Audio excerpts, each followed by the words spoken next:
I know this is one thing that's on anybody's mind that it's investing in silver, or physical silver, or even in ETF, but which I don't recommend doing. The physical silver is much better play. It's where is the price of silver going to go to ultimately, and when you should sell out. I know, like there is, and I think people are aware that are into silver. Like you can see some of the main names: Lindsey Williams, Max Kaiser, Bob Chapman, Big Square. Lindsey Williams actually on his predictions, he says from his inside source, or whatever you want to call him, the oil CEO, retired. He said $75 an ounce for silver, and then I heard of an interview from him on November 15, 2011, about 2 weeks ago, and he was calling $75 to $100 per ounce. Then he was saying, at that particular time, the oil interests were going to come out with a new currency backed by oil. An interesting thing because our current currency is kind of backed by oil, but that is what he's given to as a price point. It's going to go to about $75 to $100 an ounce.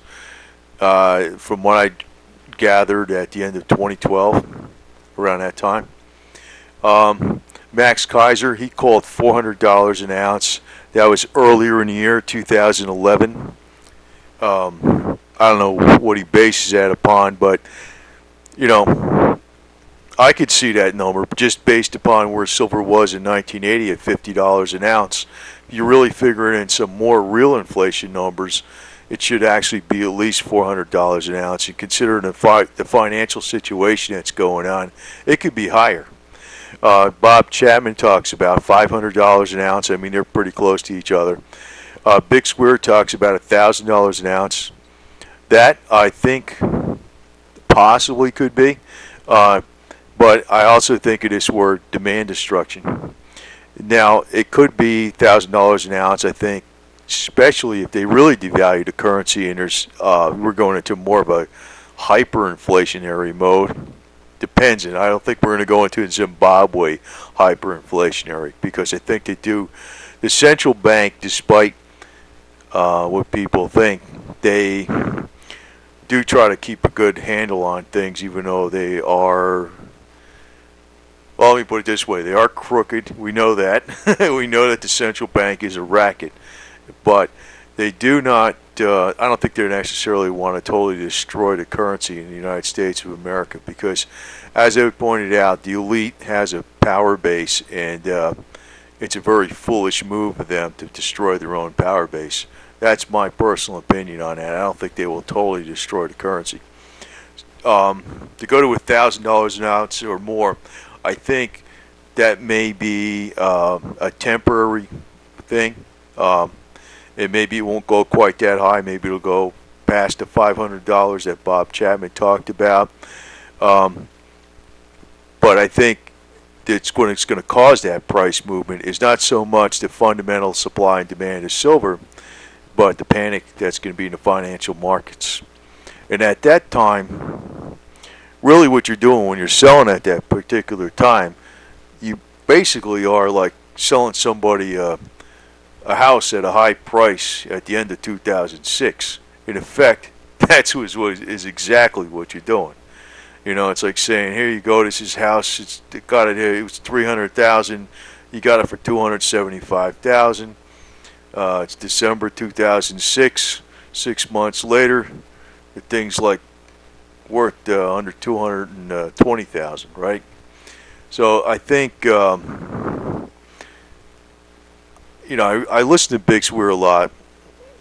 I know you can pull out facts that make it look that could stay this high. And it could stay this high if they devalue the currency. That I could see. But considering that silver is also an industrial metal, it's at that particular price, it's going to cause havoc within the markets as far as the goods that use silver or whatever production process uses silver to make goods. So I could see a demand destruction and a price drop from that particular point. So you know, I'd be very careful of some of these estimates and it could actually go to far beyond $1,000 an ounce. It depends on how much money they print. I don't think they're going to knock the United States into hyperinflation because, and I'm not 100% sure about every information that Lindsey Williams gets. I trust him personally. I think he's a good person. I don't think he's dishonest in any respect, but I'm a little suspicious of where he gets his information from. And I think it's like, if it's disinformation, it's a mixture of truth and lies. It'll be more truth with a few lies mixed in.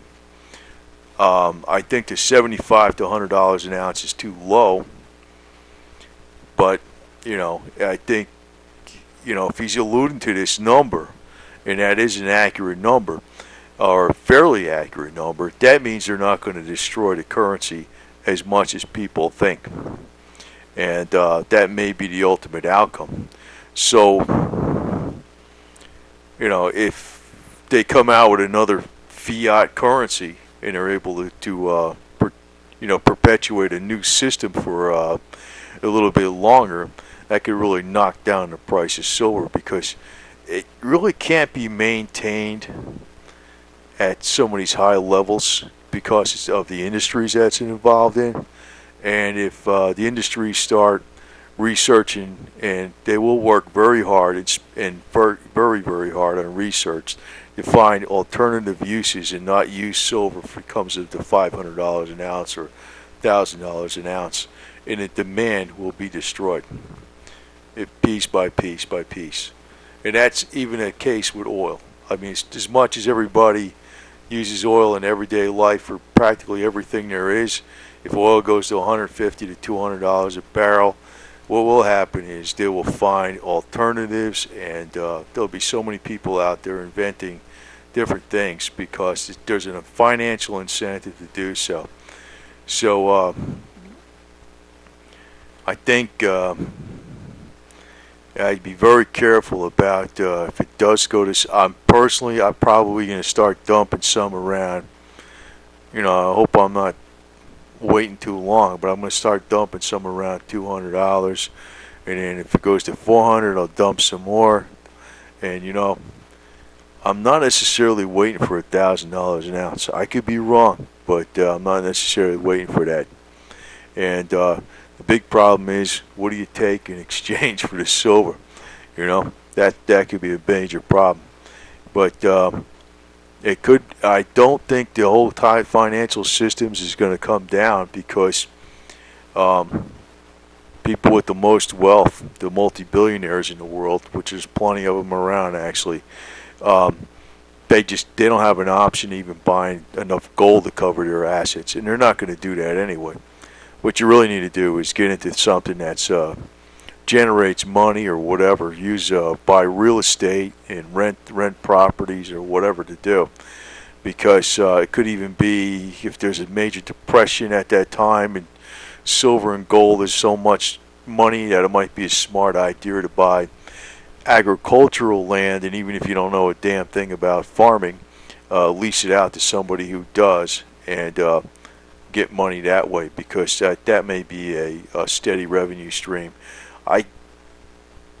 In the price of in a part of gold, I can almost see it going up very high because it's not used in industry so much. But in case of silver, I think it's going to have this spike, and it's going to be like, oh wow, oh wow, oh wow, and that junk is going to come down pretty hard. But it ain't going to go down like really, really bad, but it's going to drop hard. Like if it goes to like some $800 an ounce or something like that, I mean, who the hell? It might go down drop back down to $300 an ounce or something. So I'd be very leery about trying to guess an exact point and sell it.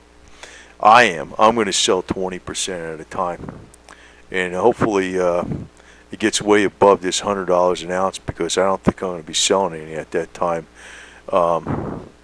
unless I just play with 100 ounces in and out. That'd be about the most I would do.